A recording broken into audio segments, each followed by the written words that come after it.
It's the Zach Clark Show on ESPN Tucson, 1490, 104.9 FM. I'm obviously not Zach Clark. I'm much more handsome. I'm just kidding. Boss Ross filling in for you.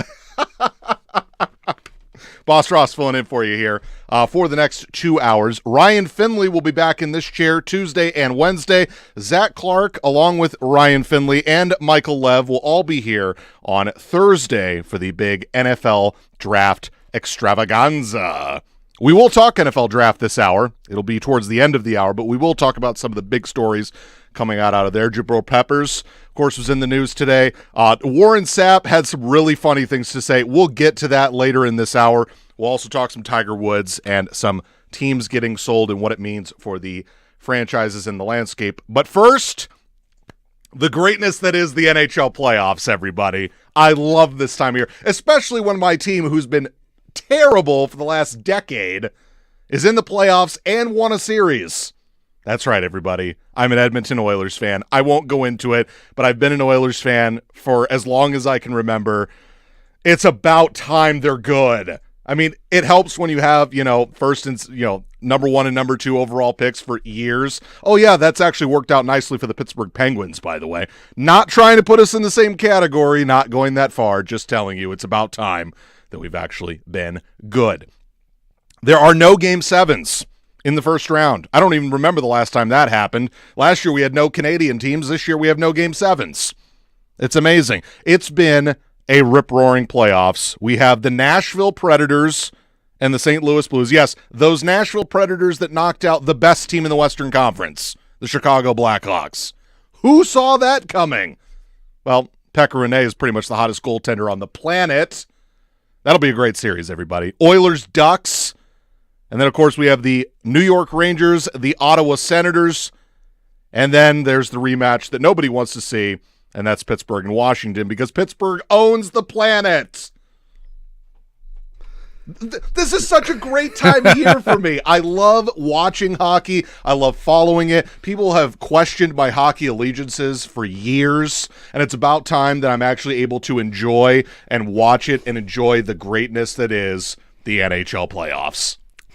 This will be the third time that Alex Ovechkin and Sidney Crosby will be meeting up in the playoffs. Yes, it is. And how did both times go for Alex Ovechkin? Not very good. It went great for Sidney Crosby.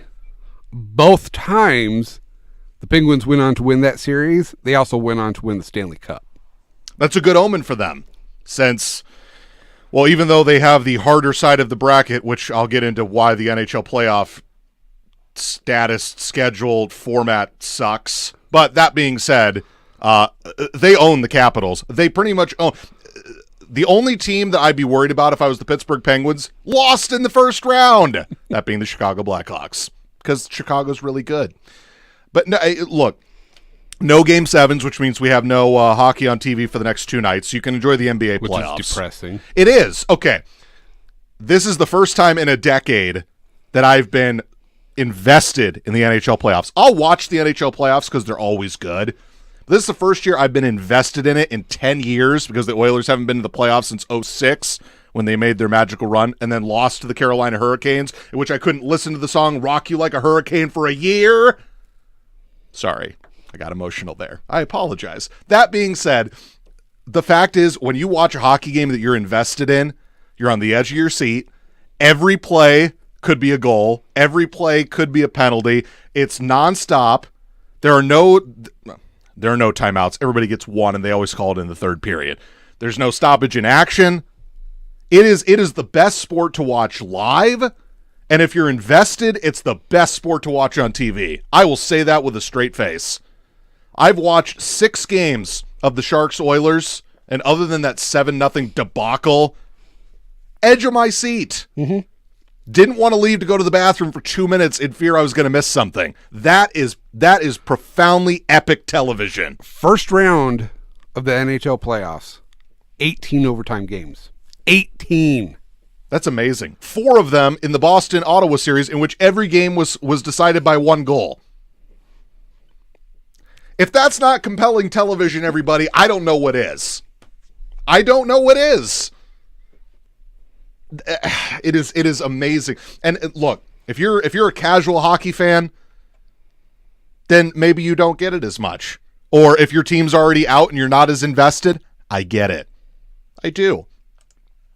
But when you have a sport that grips you and sucks you in, and look, I'm a sports junkie. I love my baseball. I love my basketball. And until last year's Super Bowl, I loved my football. I loved it. But for my money, you ask me to go to a hockey game, I'm there. You ask me to watch a hockey game that I care about, I'm there. I am there. And I'll even admit, most of the time I like watching sports with people. I'll watch a hockey game by myself. Invested? Playoff hockey? Oh, I can't get better than that. And let me say something else. You want to hear the greatest analysis on hockey that isn't stationed in Canada? Check out Barry Melrose once in your life. The man stinks as a coach, but my gosh, his segments are they're just entertaining. Like, to me, that is the one part of SportsCenter I will make sure I tune in for every time it's on, especially this time of year. Barry Melrose, the greatness that is Barry Melrose. The hair, the suit, the analysis, it's all there. 298-1490 on the All-Pro Plumbing studio line. Kevin wants to talk some NHL playoffs. What's up, Kevin? Welcome to the Zach Clark Show. Hey, thanks, Zach. Joe, you probably knew that I was going to be calling in if you're talking hockey. I got to second what you say about Barry. He's an American icon. He's our American version of that guy that wears the funny suits up in Canada. The playoffs are the best, and this year with as many Canadian teams that are in it, I think it makes it even more compelling and interesting. It does. And that's not just because, I go up to Canada during the playoffs every year next month, and, there wasn't much hockey talk there, and that's hard to do because there wasn't a single Canadian team in. But this year there's a slew of them, and it makes it really interesting. And the other thing I want to say is that the overtime with the 17 or 18 overtime games, the format in the NHL is better than any other pro sports format. They play the same game that they played for 20 minutes, and they do it again, and they do it again, and they do it again until they get a winner. They don't do a shootout. They don't do an abbreviated period. They don't, reduce the number of players or anything like that. It's settling the game the way they've been playing it, and I think that's great. And one more thing is, for my money, Doc Emmerich is one of the best commentators in all sports. He absolutely is. And that is a super tough sport to commentate. He absolutely is. Kevin, thank you for the call. Appreciate it, sir. You bet. Have a good one. Enjoy. All right. And Kevin was thinking of Don Cherry. Yeah. With crazy suits and everything. Don Cherry's awesome. Don Cherry in those suits. My goodness. Here's what I'm saying, everybody. By the way, only Winnipeg and Vancouver missed the playoffs that were Canadian teams, so 5 out of the 7 made it this year after all 7 missed it last year. No hockey talk in Canada, that seems blasphemous. Even if they're not in the playoffs, that just seems blasphemous. It does. Look, everybody, I implore you to check out a playoff hockey game. I do. Especially live, but live, it's going to cost you an arm and a leg because it's the playoffs. Plus, sporting events in general cost an arm and a leg. If you get a chance to watch a game on TV, do it. Seriously, we were talking the other day about how certain places don't air hockey anymore, and certain commentators we don't hear call hockey games.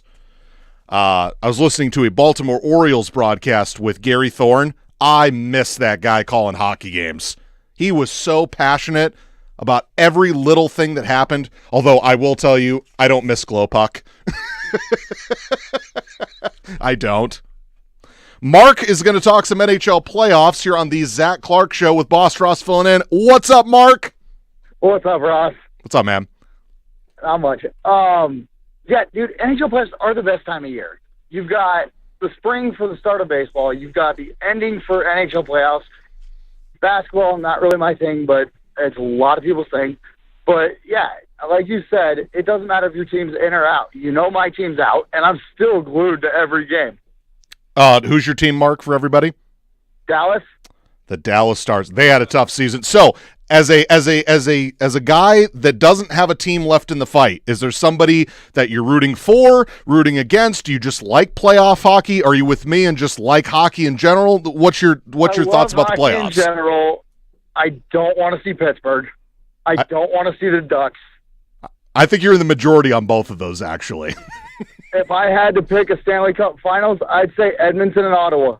Wow, that is intense. I'll tell you right now, I don't think Nashville's going to lose again. the way that Pekka Rinne's playing, they might not lose again. That's how great he's been. This is such an enjoyable time of the year. It just makes me so happy that I can actually be invested because my Oilers are a part of this. I'm so glad I'm part of it. And like you said, 2006 was so long. It is. I mean, I can't imagine. Look. We've had sports franchises go years without making the playoffs. Like what was it? The Leafs. The Leafs, and then who was the team in baseball? The Pirates didn't make the playoffs for like 20-something years. I now feel for those teams that have 10-plus years of not making the playoffs. It's unbelievable. Well, Mark, appreciate the phone call, sir. You have yourself a good one. You too, bud. All right, man. Those are the kind of calls I love, because those are the kind of fans that you don't find many of. They'll just watch hockey because they love it. They love it. And here's something else that I wanted to bring up here. Because hockey is a star-driven league. Look, Jake Allen had a .956 save percentage. That is absurd. Absurd. And Pekka Rinne had a .976 save average. .976 in the playoffs. Wow.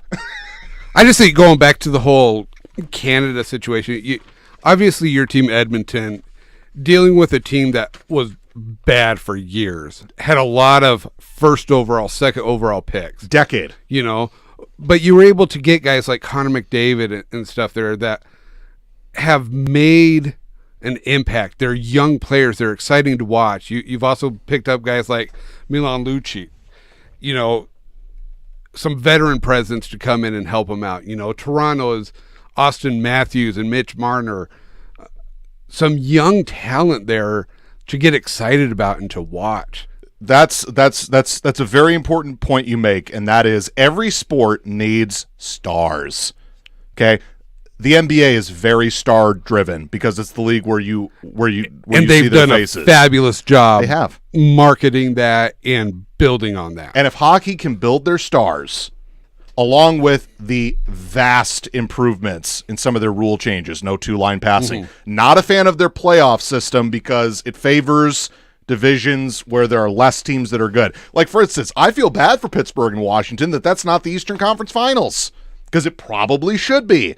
And yet they have to play in the semis because this is how the format is. Now, as an Oilers fan, I'm glad we're playing the Ducks instead of having to play the Blues and the Nashville Predators, who have the two guys with the save percentages I just list off. That benefits me. But if you finish first, you should have the easiest road. If you finish eighth, you should have the hardest road, which is why I used to love the playoff system of reseeding. I wish they would do that. But I understand they went from 6 to 4 divisions. But you're absolutely right about building stars and making sure this league continues to go and take the leaps forward, even with the commissioner known as Gary Bettman. That's that. Is there a worse commissioner ever in sports? Some people thought Bud Selig was awful, and yet I still put him above. Gary Bettman's pretty terrible, everybody, and yet, I mean, the fact that Stanley Cup Finals were not on a major sports network—that's sad. You couldn't find them unless you knew where NBCSN was or what Versus back in the day. There's that network we couldn't think of the other day, Versus.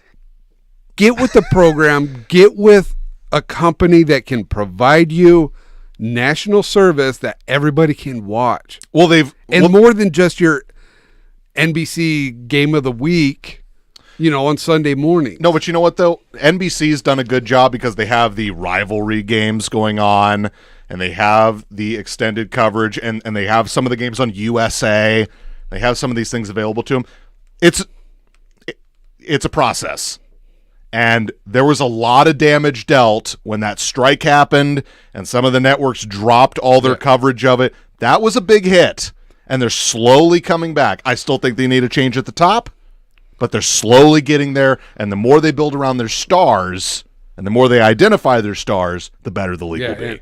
And, you notice that with the World Cup of hockey, ESPN had some interest in that and carried some games, and I would love to be able to see that where it's back in a place where the masses can watch it. Mm-hmm. Where it's more than just your diehard hockey fans that are searching for it. It's where everybody can go find it. Hockey needs to get out of the shadow known as it being a niche sport. It's a travesty, everybody. It's a travesty. On the other side of this break, we will talk 2 major sports franchises that are for sale. Are you interested in either one of them?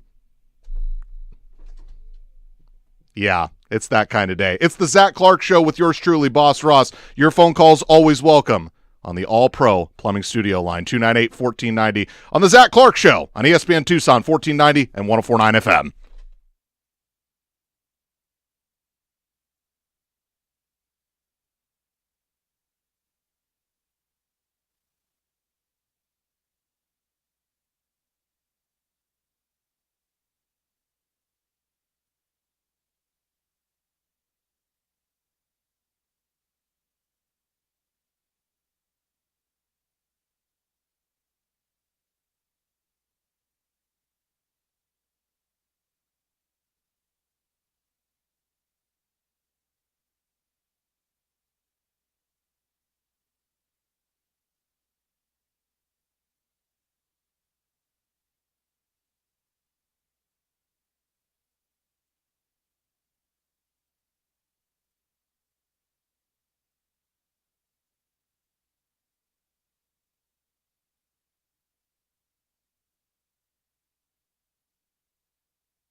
the Zach Clark Show. Hey, Russ. Yes, sir. Do you like Rocky Point? I do, actually. Well, guess what? We are sending people on a 3-day, 2-night trip to Rocky Point. Wow.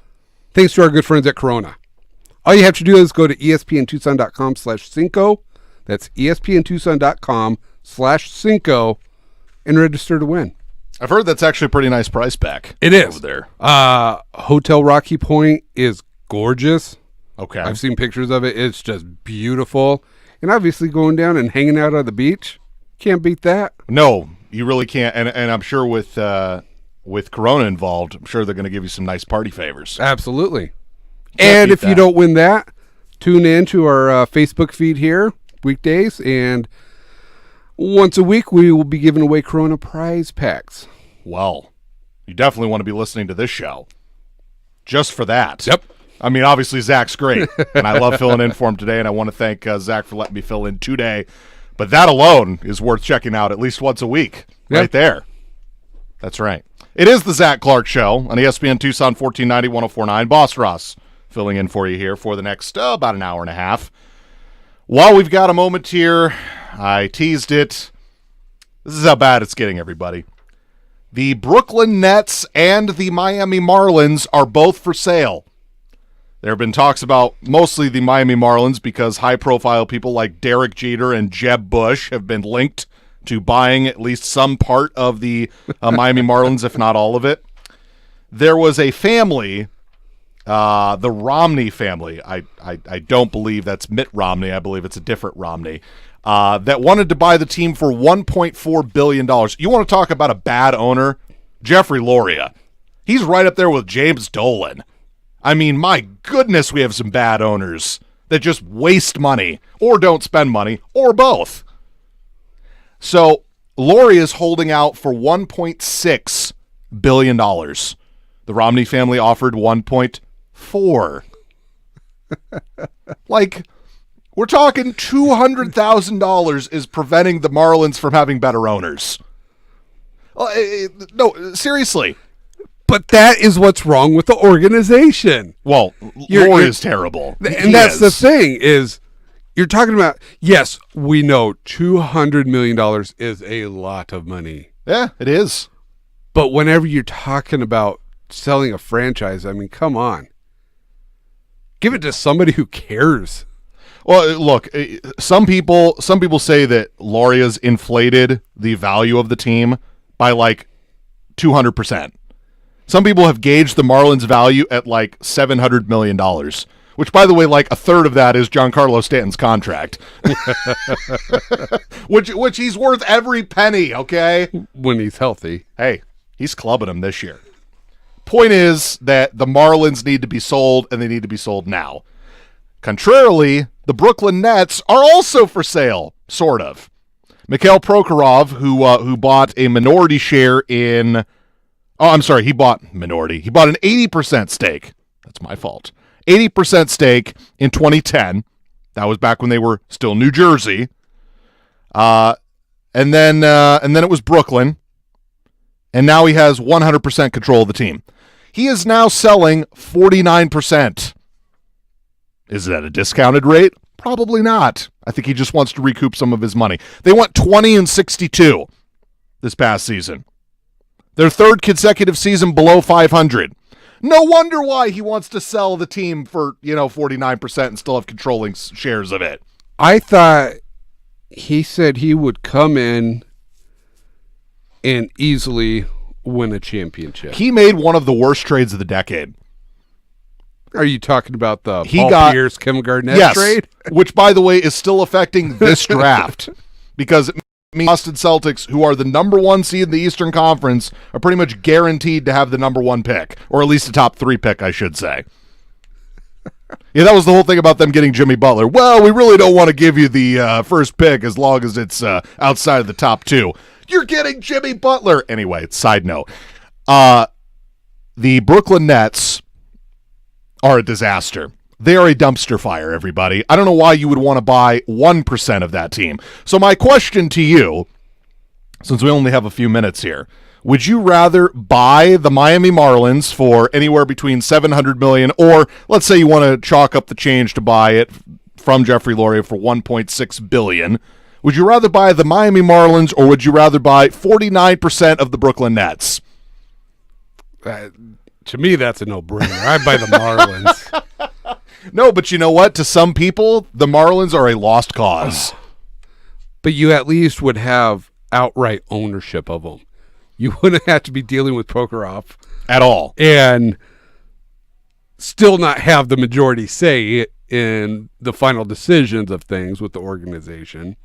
And you'd be doing the city of Miami a huge favor. And you have better odds of winning right now with Miami than you do the Nets. The Miami Marlins have been through so much. They paid Giancarlo Stanton and yet an I would exorbitant amount still of money. deal with that than I would the Nets. Have you seen the Marlins play recently? My goodness. Have you seen the Nets play recently? I know. Look, yes, the answer is very simple. I'd rather have the Marlins too, but if you could somehow influence Prokhorov to just start over and just detonate that team, it's the Eastern Conference. As long as your team doesn't have LeBron on it, you've got a shot to make the finals. That is the Eastern Conference Finals. No, seriously. We'll get to the NBA playoffs in a second. Or I should say, actually, it's in the next hour we're going to get to the NBA playoffs. If you're in the Eastern Conference, you should just say, all right, we're good enough to finish second. The Nets in like 5 years could be a powerhouse. I can't even say that with a straight face. At least the Marlins have talent. They've got D. Gordon. They got Giancarlo Stanton. Jose Fernandez, may he rest in peace, even though he was in a boating accident, allegedly with alcohol and coke. I don't think it's allegedly anymore. It's much more feasible to say you could go into Miami, save the Marlins. By the way, that franchise has won not one but 2 World Series. Not many teams can say that in the last 15, 20 years that they've won 2 World Series. It was back when they were Florida, and they've made some really questionable deals. But they're much more salvageable. I just want to know why $200,000 is the breaking point for Jeffrey Loria. I don't get that. He's probably just going to pay it in taxes. Because the $1.4 billion isn't enough. Isn't enough. Money, the root of all evil, I swear. $200,000 difference. Maybe they should do a fund me. Maybe they should do a GoFundMe. Hey, $200,000. All the residents of Miami just kind of pool together and let's make Jeffrey. That's what they should do. They should just get the city of Miami to all chip in like $2. Yeah, just to get rid of him. Everybody chip in like $2.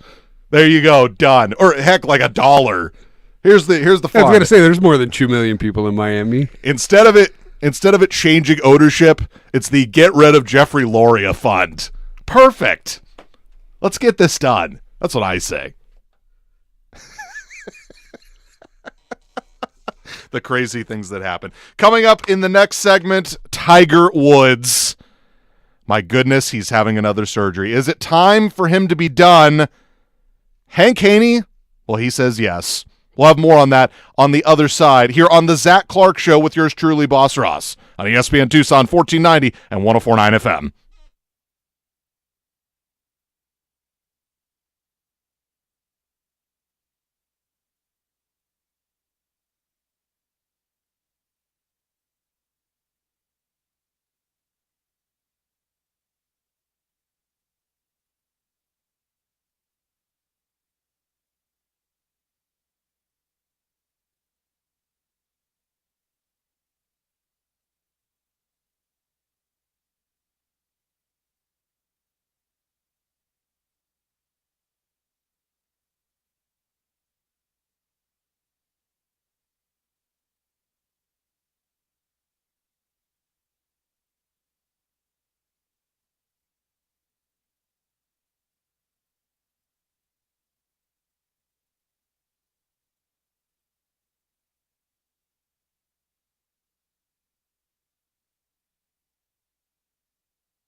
It's the Boss Ross. Just kidding.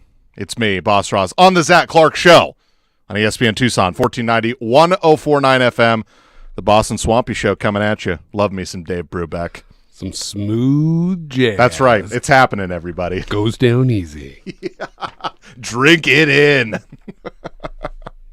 The All-Pro Plumbing Studio line is open for you at 298-1490, 298-1490. You want to talk about drinks? I do, actually. I probably need one after the show. It's almost time for the 11th annual Stella Artois Iron Chef Tucson. That is an exciting event locally, everybody. You should all check that out. That is happening June 3rd. But before that happens, we need to decide who the chefs will be for the Iron Chef competition, and that will be at the Meet the Chefs night on Wednesday, May 3rd at the Rialto. That, I've heard, is a vigorous process, by the way. Like, you got to go through all these. I mean, you got to go through, like, hot coals and show off, just this gauntlet of tools you have to do to be selected for this. That's what I've heard. Yeah, so I went to this Meet the Chefs last year. Oh, my gosh, all the delicious, savory food that you get to eat. Mm-hmm. Just going around and trying all different kinds of food from all these different chefs, and well worth the time and investment to go. I was supposed to go last year, and for whatever reason just did not go, and I've been told I absolutely must check this out this year. Yes. So I'm going to be early this year, and you all should check it out.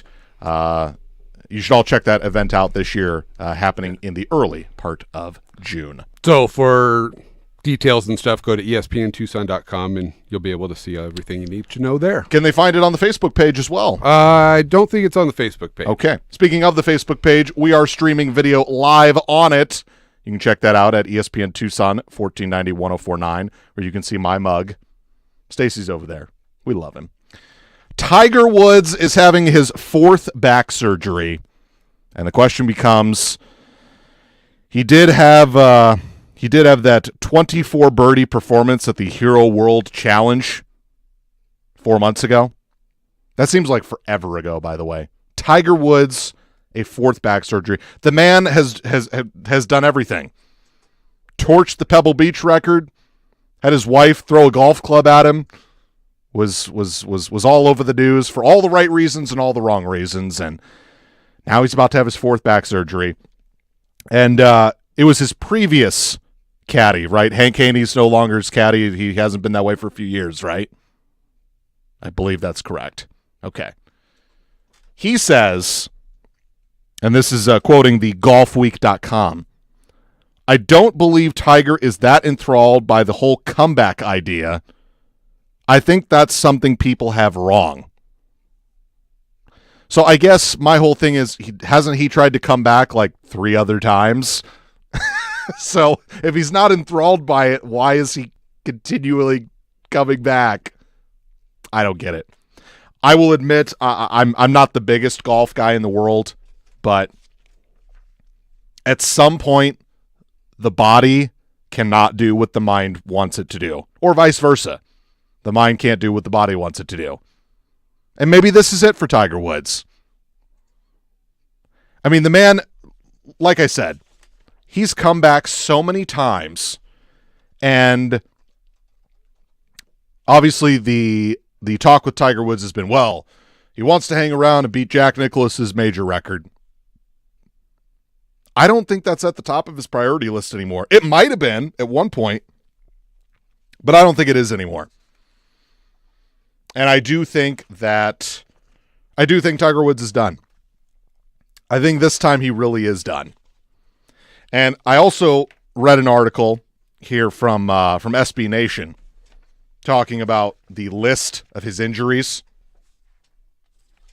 We'll get there here in a second. Brad wants to clarify something for me here. Brad, welcome to the Zach Clark Show on ESPN Tucson, 1490 and 1049 FM with yours truly, Boss Ross. What's up, man? Thank you all for taking my call. Hey, I just wanted to clarify, we were talking about the $2.4 to $2.6 billion and the difference, and you're talking that $200,000, it's $200 million different. You're talking about the Marlins conversation we had earlier with the 1.4 and 1.6, and you're right. I had my figures off. Thank you for that clarification. It still seems like chump change for an owner that's just wanting to sell a team that he has no business owning. Oh, definitely. I want them to get rid of it, but $200 million is a lot more than. You're right. Thank you for the clarification. That is my fault, and I appreciate that, Brad. Thank you very much. Bye. He's right. $200 million is a lot of money. You're right. And I kept saying $200,000, and that's on me. $200 million is still not a breaking point to save the Miami Marlins. Crowdfund it. Still do it. The city of Miami deserves it. They can fix it. Thank you, Brad. Appreciate that. Tiger Woods. That is what we were talking about earlier. And look at the list of injuries Tiger Woods has had. 1998, strained back. 2002, removing fluid from his ACL of his left knee. 2007, ruptures the ACL. April of 2008, arthroscopic knee surgery on his left knee. June of 2008, pain in his knee, 2 stress fractures in his left tibia, and surgery to reconstruct his ACL. May of 2010, bulging disc in his neck. December of 2010, cortisone shot in his ankle from soreness in his Achilles. 2011, April of 2011, knee and Achilles tendon injuries. May of 2011, sprained MCL. June of 2013, elbow injury. August of 2013, back spasms. March of 2014, back pain and spasming in the back area. April of 2014, microdiscectomy surgery. August of 2014, tweaking his lower back. 2015, inability to activate his glutes. That's right. His butt hurt. And his lower back hurt. Inability to activate his glutes. That is my favorite one of this whole thing. Doesn't that just sound so much better than, my butt doesn't work? Inability to activate. So basically, he couldn't sit or stand. That sounds challenging. Yeah, so I guess you just lay down. But even then, you're still trying to activate your glutes. I don't know. I continue. September 2015, despite regular claims that he's healthy, he has a disc fragment removed that was pinching his nerve. I believe that was from his neck. October of 2015, follow-up procedure to relieve discomfort. 2016, more back issues. October 2016, let's see, he just withdraws. February of 2017, he's quoted in looking miserable. Look, point is, he's done. I just listed like 20 injuries, basically. The man's done. And Tiger Woods is not going to play on the senior tour. It's not going to happen. He's done. He needs to just be Tiger Woods the man instead of Tiger Woods the golfer. Because at some point, whether you're an athlete or not, or you used to be an athlete or you never were an athlete, your body will fail you at some point. You can't do the same things you could do at 20 that you can do at 35. Okay? Your body is younger. It repairs faster when you're younger. You can do more things when you're younger. That's life. That's science. That's the way it is. And Tiger Woods is just done. And Hank Haney's absolutely right. At some point, your health has to be more important than the game you love. Your health, your livelihood, being able to function, being able to walk around. He's got kids. Being able to raise your kids. That's got to be worth more than continually coming back and trying to play golf. It's got to be worth more. And again, he doesn't like the idea of coming back. He tried to come back 3 times. He played well for like a tournament. That's about it. Jack Nicklaus's record of majors, it's safe. The bigger story for golf is, can they reproduce superstars? That's their bigger question. Stacey, if I were to ask you who the most influential or most famous golfer is at this very moment, who would you say? You mean that is playing right now? Yes. Oh, man. I mean, gosh, it's not even lefty anymore. You know, is it Right. Jordan Spieth? Is it Dustin Johnson? I mean, there isn't that one player necessarily that, you know, we were talking about the NBA and how they promote their superstars and get them out there in front of everybody and use them to promote their product. Golf tries to do that with some of these guys, but just the inconsistency with the game, you're not going to be winning every tournament. You're not going to be winning every major. You're going to struggle, have ups and downs. And that was what was so rare with Tiger, was his downs weren't very far down there. For a while, at least. Yeah, his downs for a 10-year stretch were, oh my gosh, he finished 10th in this tournament. Right. Well, yeah, most people would be thrilled with that, you know? But it was consistently, I mean, winning major after major after major. I mean, at one point holding the titles for all four majors. You had somebody that you knew every week was going to be competing for the title of whatever tournament they were in and be competing for majors, all four of them every year. And you just don't have that necessarily anymore. So I'll give you an example. We just had the Masters recently, correct? Sergio Garcia finally won a major tournament. That's a great story. Took him how long? Was it 79 tries or something at major tournaments, which is a long time. He's been on the tour since 98? Yeah. Somewhere around there? That's a great story, though. Okay. Sergio finally winning a major. Now, I'm not saying that's going to last more than one tournament, but I think golf needs to take advantage of the moments they have. Instead of saying, well, Tiger's not here, we have no superstars, we're done. And I think that's where golf has been for so long. But that's fine as a story. But can you build upon Sergio there? Can you build upon that? No, because he's not going to be on the tour for another 10, 15 years. Sure. And that's what they need. They need somebody who they can use like they did Tiger for 10, 15 years to draw people in. Wherever they go with these people, it'll draw them in. I guess my whole thing is they have like a group of about 10 guys that are all right there. None of them have won, 17 tournaments or whatever. And they have a group of guys that can all carry the sport going forward, I think. And I'm not even a big golf guy, but I mean, look. Now, I'll give you that. You want more than one. You want a couple of them, so you have the competition. That was one of the great things was, there was Phil Mickelson there with Tiger for a majority of his time, and going back and forth. Well, who's going to win it this time? Who's going to win it this time? They have Dustin Johnson, Rory McIlroy, Jason Day, that guy from Japan, Matsuyama. He's been Spieth.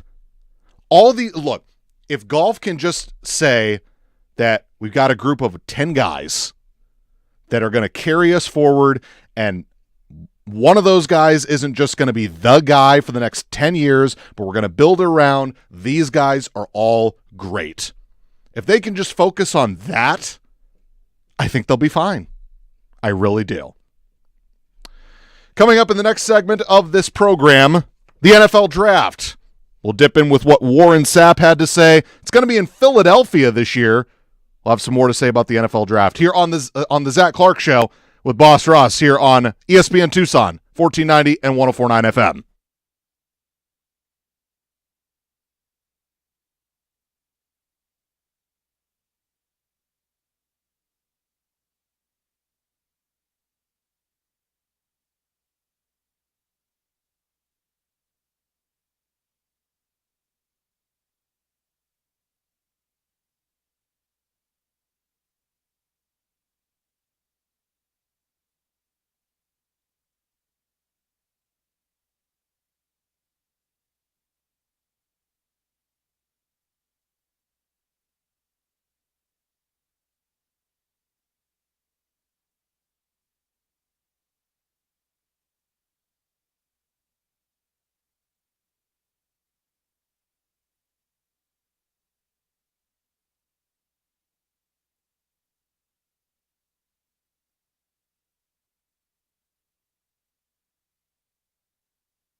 It's Boss Russ with you here on the Zach Clark Show on ESPN Tucson 1490, 104.9 FM.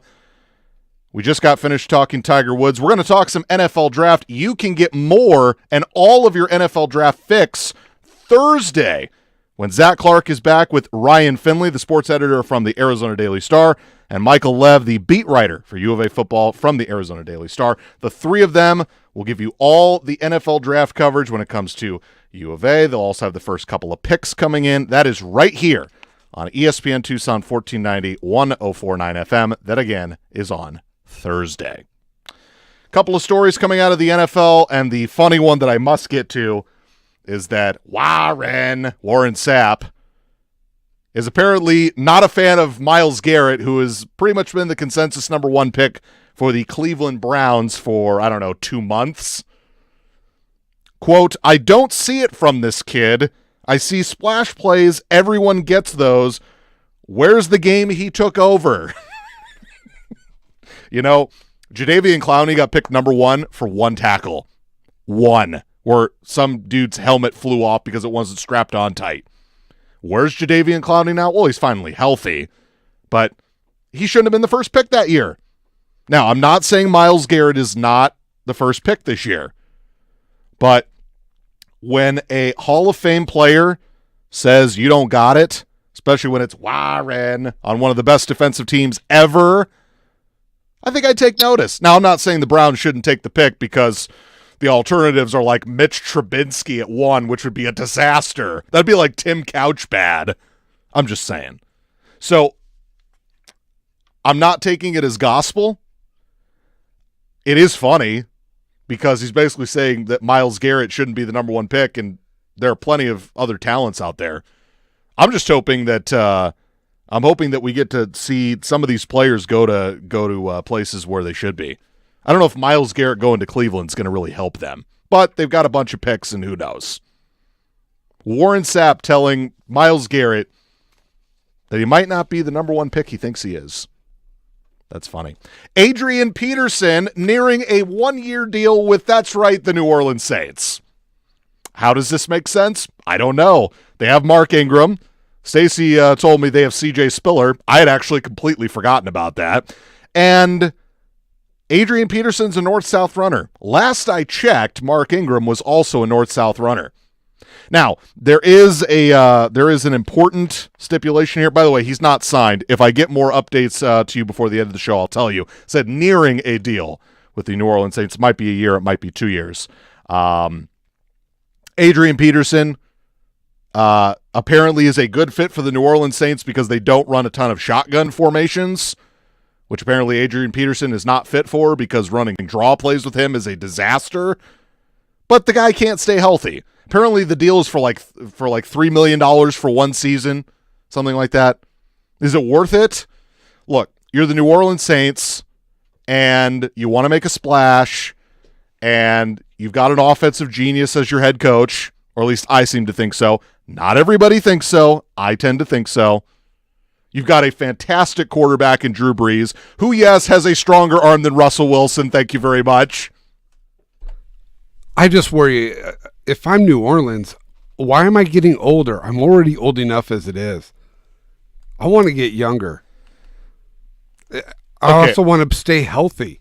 But are you going to use the first round this year to draft a running back to spell Mark Ingram, even though I didn't think they should have taken Mark Ingram? No, but that's something you can pick up in your third, fourth, fifth round. I guess $3 million doesn't seem that much. If it doesn't work out, they could just cut him.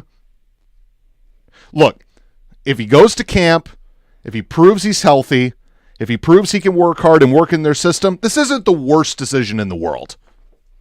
I also just don't see him fitting in that system. I'll agree with you. There are better fits out there. I think I mentioned the Buffalo Bills, who have all but said Tyrod Taylor's not their quarterback. You pair Adrian Peterson with LaShawn McCoy, I think that's a better fit. Again, non-shotgun teams or teams that don't use a lot of shotgun, that could work. But you know what? I'm happy. Adrian Peterson's still employed. Good for him. Good for him. I'm happy that he's employed. Coming up in the third hour of the show, we have not addressed it. We will talk the NBA playoffs. LeBron's at it again. We'll also talk LeVar Ball, the saga that is LeVar Ball. We'll have some audio.